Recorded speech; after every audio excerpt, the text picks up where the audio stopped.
사랑합니다. 축복합니다. 2011년도에 영화가 한 편 나온 게 있습니다. 제목이 철가방 우수씨라는 영화입니다. 이 포스터를 보면 이 최수종 씨가 한번 보여주실까요? 철가방 우수씨, 주연으로는 최수종 씨가, 여러분 잘 알고 계시죠? 최수종 씨가 주연으로 나왔습니다. 근데 원래는 주연으로 나오면 제일 돈을 많이 받잖아요. 근데 한 푼도 받지 않고 노 개런티로 영화를 이제 자신의 출연료를 기부를 드렸습니다. 그 외에 이 영화에 출연한 다수의 사람들이 영화 음악을 한 분도 기부를 드렸고, 거기에 출연한 몇몇 분들도 무료로 재능 기부로 이 영화가 만들어졌습니다. 김우수, 원래 실화를 바탕으로 만들어진 영화인데요. 그 사람은 누구였을까요? 어떤 인물이기에 영화로 만들어지게 되었을까? 여러분, 이분은 사실은 그렇게 뛰어난 인물이거나 사람들에게 어마어마한 일을 했던 분이 아니었습니다. 그는 2살 때 부모로부터 버림을 받고 고아원에 가서 살았던 사람입니다. 고아원에서 호적이 만들어졌던 사람입니다. 그렇게 삶을 살아가다가 앵벌이처럼 쭉 삶을 살아갑니다.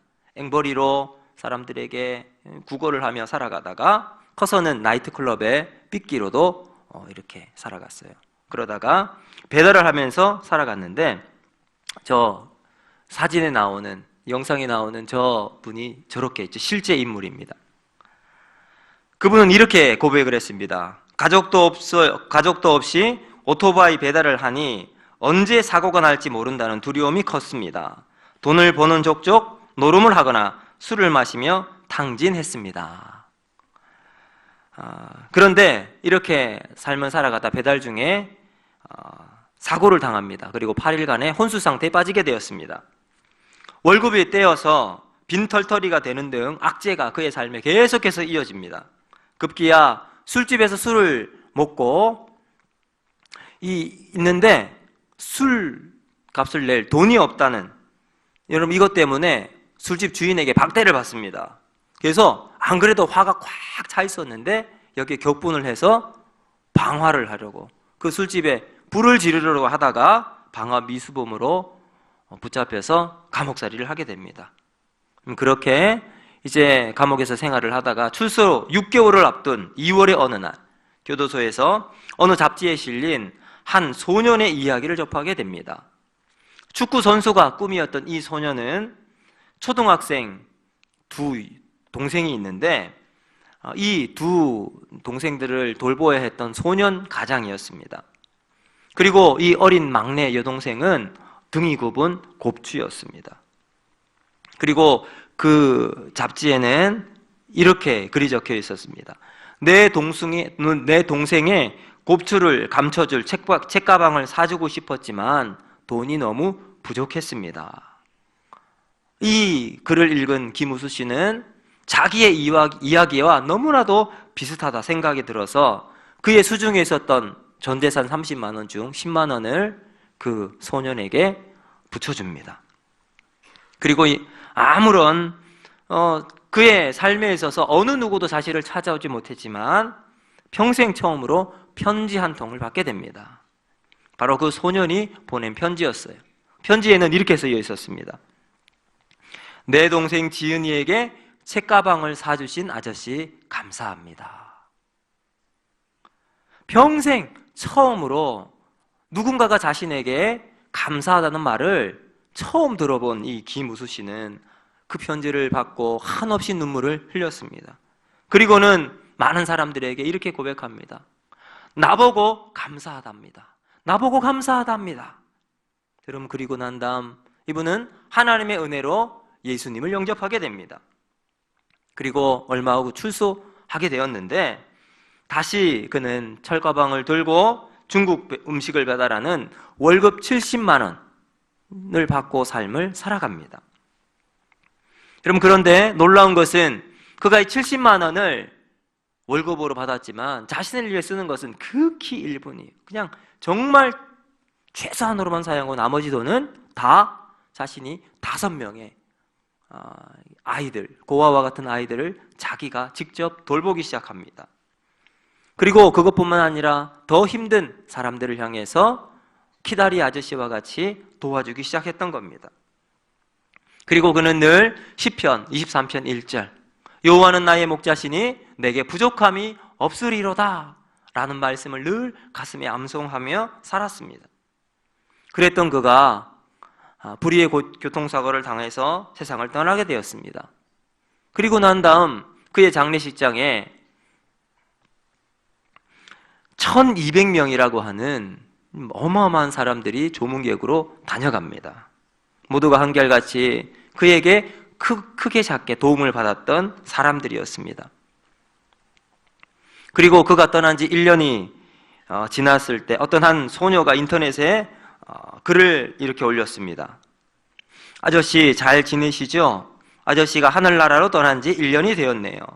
초등학생 때부터 도움을 받으면서도 저는 아저씨가 저처럼 고아로 자라서 어렵게 사시는 분인지 몰랐어요. 저는 2011년 작년 9월 아저씨가 사고로 세상을 떠났을 때 헬멧을 쓰고 웃으시는 얼굴 사진이 국화에 파묻혀 있는 것을 보고 얼마나 울었는지 몰라요. 제대로 보답도 못했는데 아저씨 저는 씩씩하게 잘 지내고 있어요. 컴퓨터 학원도 다니고 은행 은행권을 꿈을 키우고 있어요. 때로는 내 삶 속에 어려움이 있을 때마다 아저씨를 생각하며 힘을 내고 있습니다. 나쁜 생각이 들 때마다 아저씨를 먼저 생각해요. 나를 힘들게 도와주신 분이 있는데 열심히 살아야겠구나 이런 생각을 했습니다. 여러분 그리고 나서 저도 아저씨가 주신 힘으로 꿋꿋하게 살고 싶어요. 하늘나라에서 꼭 지켜봐 주세요. 사랑해요. 감사해요. 여러분 감사의 삶을 살았던 이 김우수 씨는 그 감사에 또 은혜를 받았던 많은 사람들이 그 감사의 삶을 또 다르게 살아가고 있습니다. 감사는 또 다른 감사를 낳고 그것은 우리에게 복이 되는 겁니다. 여러분 한 번 감사하는 것이 아니라 계속해서 감사하는 삶을 살아가는 것, 여러분 이것이 진정한 신앙인의 모습일 줄로 믿습니다. 신앙생활에 있어서 감사는 맥박과도 같아요. 여러분 손에 맥박을 한번 딱 짚어보세요. 생명이 있으면 이 맥박이 뛰기 시작하죠. 감사가 넘치는 사람은 맥박이 힘차게 뜁니다. 근데 불평이 넘치고 감사가 없는 사람은 영적인 맥박이 죽어가고 있는 사람과 같습니다. 여러분의 영혼은 어떠십니까? 영혼의 맥박이 힘차게 뛰고 있습니까? 아니면 근근히 그냥 잡힐 듯 말 듯 이렇게 살아가고 계십니까? 오늘 우리가 읽은 시편 95편은 하나님을 찬양합시다 하면서 예배로 초청하는 시입니다. 여기 누가 이 시를 지었는지는 나오지 않았지만 많은 학자들은 이 시가 다윗이 쓴 시일 것이다 추정을 하고 있습니다. 그런데 중요한 것은 예배에 초점을 두고서 이 시를 읽어가다 보면 여기에서 감사라고 하는 어마어마한 감사를 우리가 찾을 수 있다는 겁니다. 자, 2절을 한번 보시면 우리가 감사함으로 그 앞에 나아가며 라고 말씀하고 있어요. 감사가 곧 예배의 핵심 요소라는 말입니다.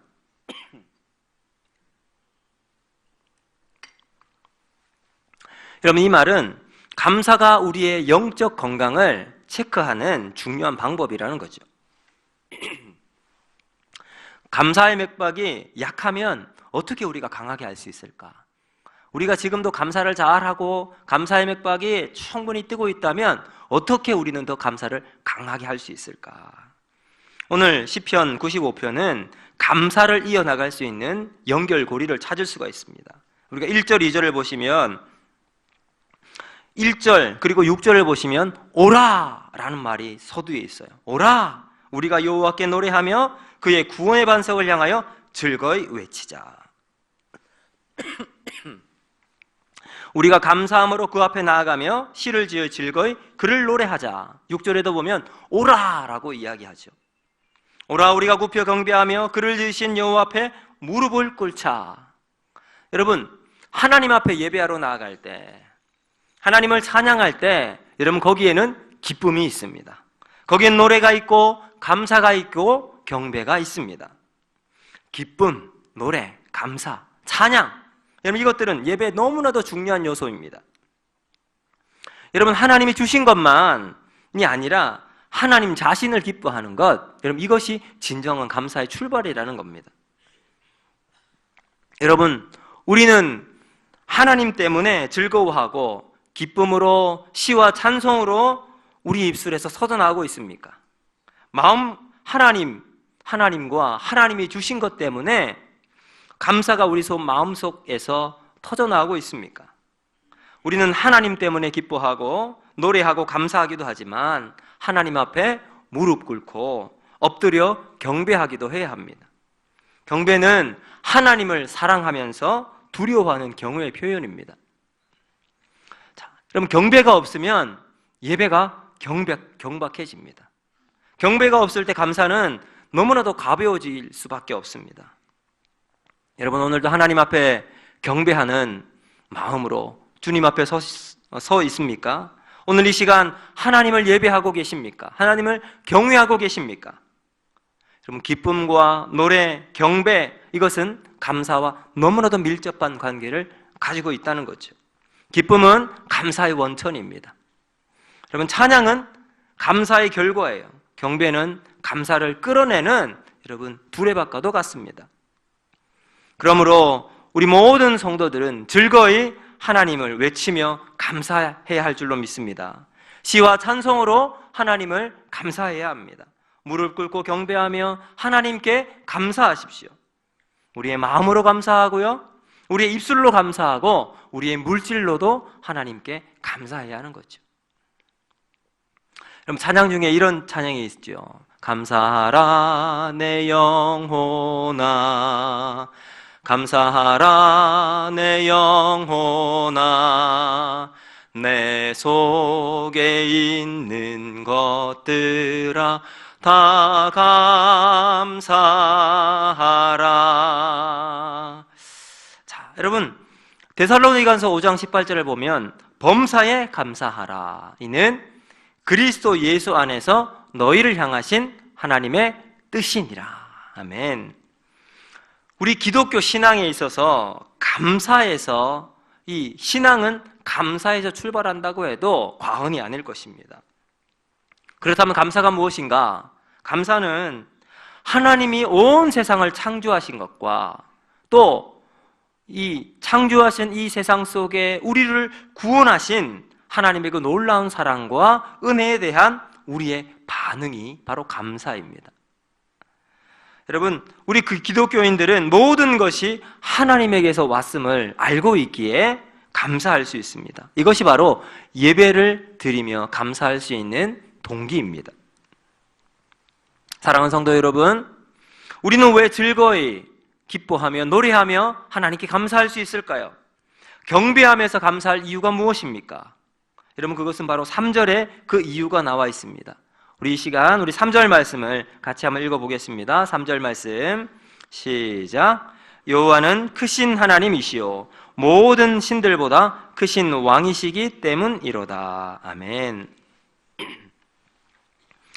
여러분, 하나님은 크신 하나님이십니다. 믿으십니까? 자, 그렇다면 하나님 얼마나 크신 분이신가? 자, 4절과 5절을 한번 보실까요? 4절, 5절에 이런 말씀이 나옵니다. 땅의 깊은 곳이 그의 손 안에 있으며 산들의 높은 곳도 그의 것이로다. 바다도 그의 것이라 그가 만드셨고 육지도 그의 손이 지으셨도다. 아멘. 그럼 불신자들이 믿고 있는 신들, 또 다른 신들을 보면 각각 나눠져 있습니다. 땅의 신이 있고요, 바다의 신이 있고, 하늘의 신이 있고, 여러분도 나무의 신이 있다고 많은 사람들이 이야기하죠.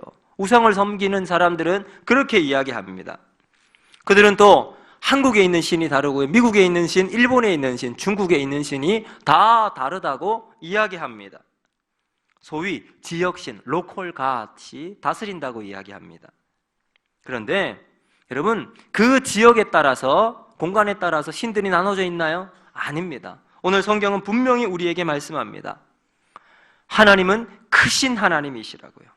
땅과 산과 바다와 육지를 지으신 그 하나님, 만유의 하나님, 여호와 하나님만이 우리를 창조하신 하나님이십니다.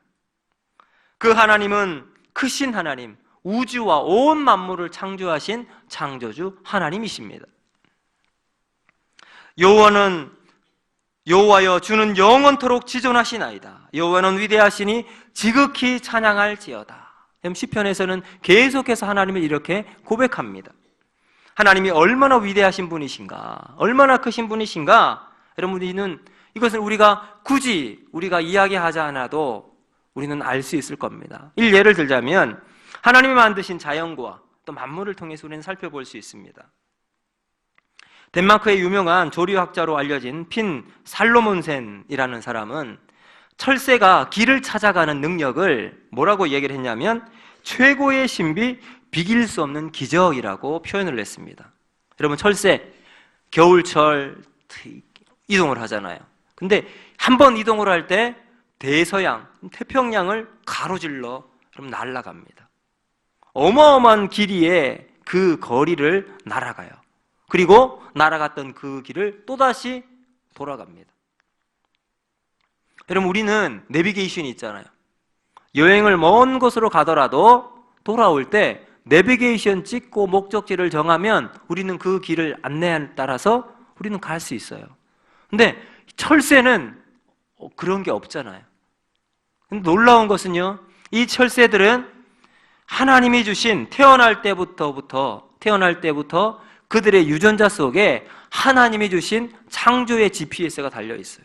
그래서 그들이 갈 곳이 어딘지 정확하게 알고 있습니다.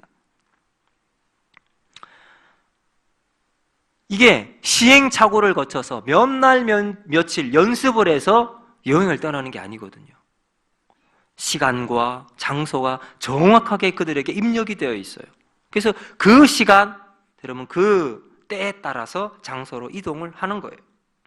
성경은 이것을 그대로 기록하고 있습니다. 욥기 39장 26절을 보면 매가 떠올라서 날개를 펼쳐 남쪽으로 향하는 것이 어찌 내 지혜로 말미암음이냐. 여기에도 매라고 표현되어 있지만 사실은 철새죠. 철새가 하늘을 날아올라서 남쪽으로 날아가는 것, 이 모든 것은 하나님이 하셨다라는 말입니다. 하나님은 새 한 마리도 날아가는 길을 인도하시는 분이십니다.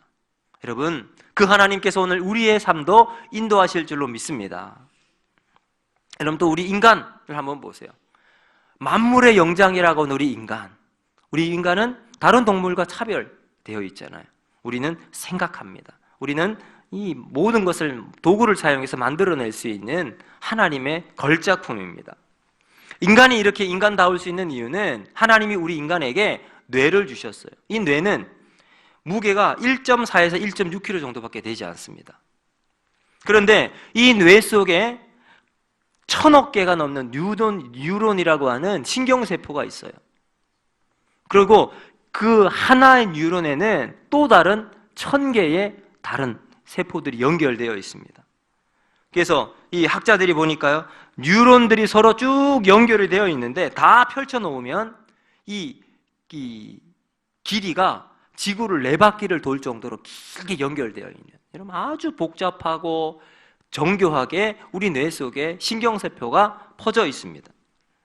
여러분, 그리고 그것뿐만 아니라 이 뉴런이라는 신경세포가 이 계산을 할 수 있어요. 연산 작업을 하게 하는데, 여러분, 슈퍼컴퓨터라고 이 지구상의 과학자들이 힘을 다 축적해서 가장 뛰어난 성능을 만드는 슈퍼컴퓨터를 만드는데, 지금은 테너2라고 하는 슈퍼컴퓨터가 가장 뛰어나대요.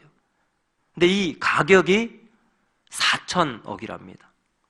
중국에서 만들었는데 이제는 뭐 그보다 뛰어난 컴퓨터를 만들기 위해서 일본이고 미국에서 1억인, 이 1조가 넘는 돈을 투자해서 여러분 슈퍼컴퓨터를 만들려고 한다고 합니다. 그런데 이 슈퍼컴퓨터와 우리 인간의 뇌를 비교를 해보니까요, 인간의 뇌와 슈퍼컴퓨터, 여러분, 이 연산 작업하는 속도가 여러분, 아직까지 인간의 뇌를 따라올 수가 없다고 하잖아요.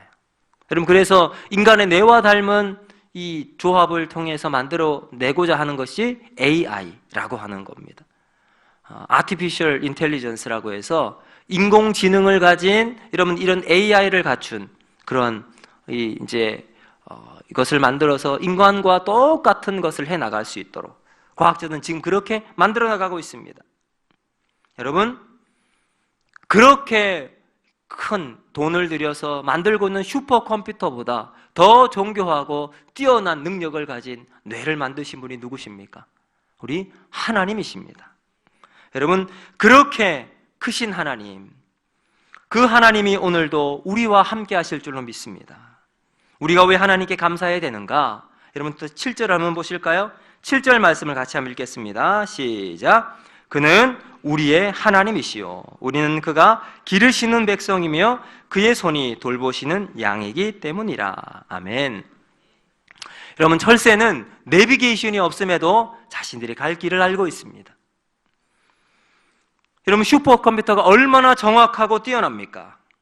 하나님은 그 뛰어난 슈퍼컴퓨터보다 훨씬 작은 1.4kg, 1.6kg 안에 인간의 그 작은 뇌 속에 어마어마한 하나님의 지혜와 능력을 그 안에 우리 가운데 집어넣으셨습니다. 그 능력, 그 하나님의 오묘한 손길로 우리를 만드신 하나님, 여러분, 그분은 정확하신 분이십니다.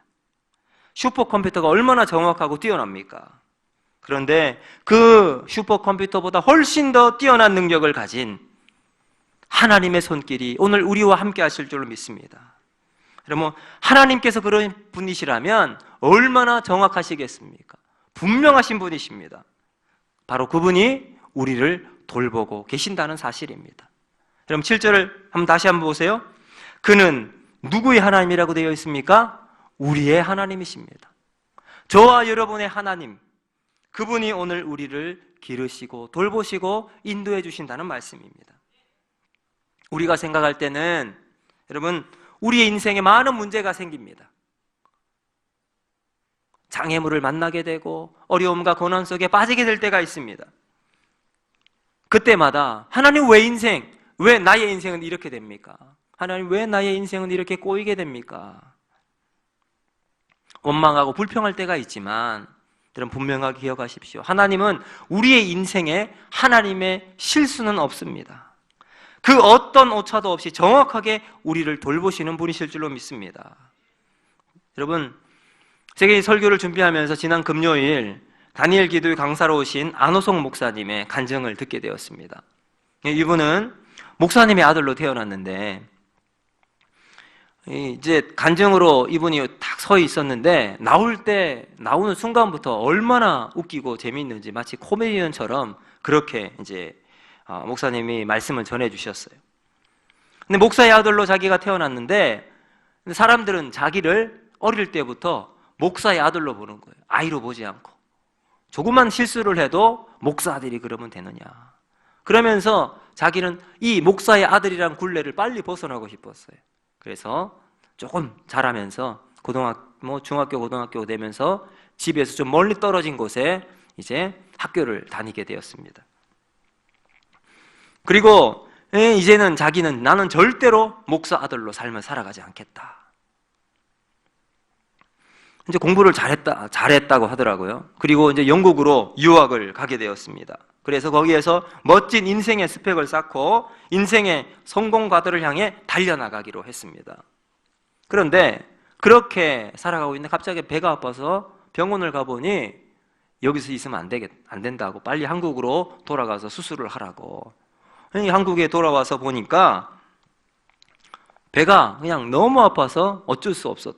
수술하러 갔는데 의사가 수술을 하러 배를 열었는데 보니까 수술할 수 없을 지경이 되어서 다시 덮어버렸다고 합니다. 그러면 그의 인생이 끝이 나는 거잖아요. 의사도 수술을 포기한 사람, 생명을 보장할 수도 없고 미래도 알 수 없는 여러분 그러한 순간 그는 온 가족이 매달려 기도하고 하나님을 부르짖었습니다. 그도 이제는 힘이 다 빠졌어요. 그냥 다 빼싹 말라서. 여러분, 그렇게 있는 순간 하나님이 기적적으로 그를 살려주십니다. 그리고는 그는 하나님께 고백합니다. 하나님, 내가 지금까지는 피해 다녔지만 내가 하나님의 영광 위에 삶을 살아가겠습니다. 여러분, 그리고 나서 이제 여러 스토리가 쭉 진행되는데, 이 목사님의 간증 속에 저는 제 가슴을 툭 치는 한 말씀이 있었습니다. 이 목사님이 이렇게 고백했어요. 1인칭 관점에서 자신이 주인공인 삶에서 고난을 바라보니까 그건 자기에게 너무나도 아픈 순간이었대. 힘들고 헤쳐나갈 수 없는 어려움이었대. 그런데 하나님이 주인공인 시점에서, 하나님의 시선에서 그 고난을 보니까 하나님의 섭리가 시작되는 시간이었더라라는 겁니다. 여러분, 우리가 만나는 많은 어려움과 고난이 있을 수 있습니다. 그런데 그게 나의 시각에서는 어려움이지만, 고난이지만 하나님의 시선에서는 하나님이 일하실 순간이라는 것을 여러분 믿으시길 바랍니다. 왜요? 하나님 정확하신 분이시기 때문에 그렇습니다. 하나님 우리의 인생을 그냥 흘러보내지 않으시기 때문입니다. 정확하신 그분, 분명하신 그분이 오늘 우리의 삶을 붙잡고 나가시는 능력의 하나님이십니다. 여러분, 그 하나님을 믿으시길 바랍니다. 그 하나님을 믿으신다면 그분께서 우리의 인생을, 우리의 길을 인도해 주십니다. 여러분, 그러므로 그분을 믿는다면 하나님께 감사할 수 있게 되죠. 그 우리의 하나님, 다른 사람의 하나님이 아니라, 여러분 옆에 계신 우리 집사님, 권사님의 하나님이 아니라 나의 하나님, 우리의 하나님 되신 그분은 오늘 1절의 말씀을 보면 우리 구원의 반석이라고 말씀합니다. 여러분, 구원의 반석이신 우리 하나님, 이 말은 어떤 의미로 다가올까요? 우리 하나님은 무죄하신 외아들 예수 그리스도를 우리를 대신해서 십자가에 달려 보혈을 흘려가게 하실 만큼 우리를 사랑하시는 분이십니다. 우리 하나님은 우리의 머리칼과 여러분 우리의 모든 것을 알고 계시는 분이십니다. 우리의 가슴 속의 신음소리도 다 이해하시고 들으시는 분은, 여러분 자녀가 아프면 그 자녀의 아픔을 그냥 내버려둘 부모가 어디 있습니까? 몸에 열이 펄펄 끓고 있는 자식을 보면 부모는 그 옆에 앉아서 밤낮 간호하잖아요. 열이 식을 때까지 미지근한 말 옆에 떠놓고 물수건을 담궈서 온몸을 탁 닦습니다. 그래서 열이 내릴 때까지 밤이 새도록 그렇게 합니다. 육신의 부모도 그럼 자녀의 아픈 소리에 귀를 기울여 들으시는데, 하물며 온 천지 만물을 지으신 하나님께서 우리의 신음소리를 듣지 않으시겠습니까? 여러분, 그 소리를 들으시는 하나님은 어떻게 하실까요? 능력의 오른손으로 우리의 나는 그 열을 다 닦기까지 오늘도 하나님은 일하시는 하나님이실 줄로 믿습니다. 낫게 하시고 오늘도 닦으시고 내일도 닦으시는 하나님이십니다. 왜요? 그것이 전혀 수고스럽지 않기 때문입니다. 귀찮지 않기 때문이에요. 우리를 너무나도 사랑하시는 그분은 오늘도 우리의 인생을 인도하실 줄로 믿습니다. 그러므로 오늘 우리는 그 하나님께 감사함으로, 찬송함으로 주님 앞에 서 나가는 우리 모두가 되어야 할 줄로 믿습니다. 여러분, 우리의 삶 속에 인도하신 그 주님을 찬양하며 믿음으로 감사함으로 나가는 우리 모두가 되기를 주님의 이름으로 축복합니다. 여러분, 이 시간 잠깐 영상을 하나 보고 제가 마치는 기도 하도록 하겠습니다.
여러분, 영상에서 나오는 것처럼 하나님은 우리의 귀에는 들리지 않을 순간에도 일하고 계신 줄로 믿습니다. 여러분, 우리의 삶의 순간순간마다, 아픔의 순간, 고뇌의 순간, 인생의 어두움의 길을 걸어가는 순간에도 하나님은 말없이 우리의 소리를 들으시고 하나님께서 내 삶을 동행하여 주십니다. 여러분, 그 하나님께 우리는 오늘도 감사하고 하나님을 찬양하며 예배하는 우리 모두가 되기를 주님의 이름으로 축복합니다. 이 시간 우리 같이 한번 기도하기를 원합니다. 여러분, 지난 한 해 이제 2019년 이제 마무리해야 될 시간입니다. 2019년 한 해 동안 하나님이 우리에게 베푸신 은혜를 기억하며 감사할 수 있어야 합니다. 하나님이 베푸신 복을 기억하고 감사하십시오. 하나님이 주신 것, 하나님께 받은 은혜, 그 은혜를 생각하며 하나님 감사합니다. 받은 것 주셔서 감사할 뿐만 아니라 내가 아직 받지는 못했지만 그러나 이미 주실 것을 알고 감사하는 우리가 되게 하시고, 때로는 내가 얻지 못하고 실패한 것처럼 보이는 순간에도 분명 그 순간은 어려움의 순간이지만 하나님 시간을 되돌려 먼 미래에 이 순간을 바라볼 때 그것도 하나님의 섭리였음을 고백하는 성숙한 신앙으로 우리가 하나님께 감사하는 우리가 되기를 원하면서 이 시간 우리 같이 한번 기도하도록 하겠습니다.